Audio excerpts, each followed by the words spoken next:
The Briton passed the Liver building on the afternoon of April the 10th, 1903. I should have noticed then that something was wrong, but I failed to recall that they had not yet built the place. The foundation stone would not be laid for another 5 years. In the shadow of that unbuilt megalith, the docks in which I found myself had more bustle and more life than I had ever thought possible. The sight held me spellbound. I was shocked to such a point that I felt faint and dizzy. In the busiest harbours of Vannin there is little room to walk, but they could never prepare me for the overwhelming clatter and hubbub of the Liverpool dockside. Here were sailors from all parts of our and every other empire. Some were making good their vessels, or preparing to board, whilst others were moving from ship to ship and shouting, "Ho for employment!" in the direction of the captain. The dockers, the navvies and the stevedore men rushed about with great loads, heading for this boat or that, with goods and chattels, bound for far-off lands. Finally there were those like myself, stumbling ashore, the shock of the dock still in their eyes, perhaps seeking somewhere safer to shake free of their sea legs. The air was filled with dark clouds, so that the skies, which out at sea had been blue, could not be seen. The sun could not break through, so thick was this fog of smoke and smog. Even before my faintness had faded, I was coughing and spluttering. It took me several minutes to become accustomed to this pollution. I thought it might do me well if I sought lodgings as far from this unlovable place as I could. It is no surprise that people run away to sea. They must do it to get away from docks like those, to seek fresher realms. Captain Collier assured me that there were plenty of rooms to be had in the city. If by chance I did not like the room I found myself in tonight, I could always find better, without trouble, he said.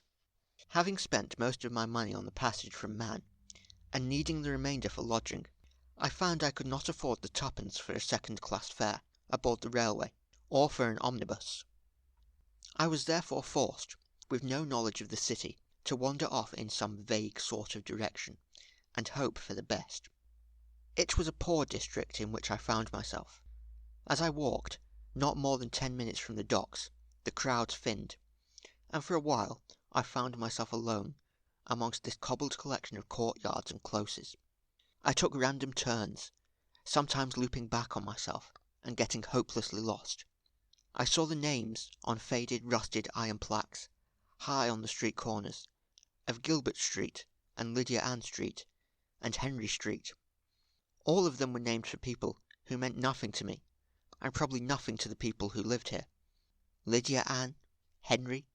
Henry could have been a docker or a king. Lydia Ann could have been a lady of the night or a theatre actress. I was so happy to be free of the island at last, free from the fools and yokels who had plagued my life thus far, and I suppose also I was happy to be free of those squalid docks, that I did not care where I ended up. I ended up, somehow, back on Gilbert Street. I was passing the entrance to a cloister of tenements, when I heard a beautiful voice within. Such singing could only come from a siren, and I was lured towards her like any other hapless mariner who failed to cover his ears. "If you'll be my sailor lad, then I will be your lass. We'll run away to Mandalay, forever and a day." Before ever I saw the siren, I couldn't help but start the refrain, for that song was, and always has been, one of my favourites. "I will be your sailor lad, but you won't be my lass. Instead I'll make you queen today, forever and a day." She had been stood in a dripping doorway, idly singing to herself, and my tuneful arrival surprised her into silence. I stood on the corner, sheepish, under a scornful stare. I am sorry. I don't know what came over me. I heard the singing and thought it was enchanting, I suppose you might say.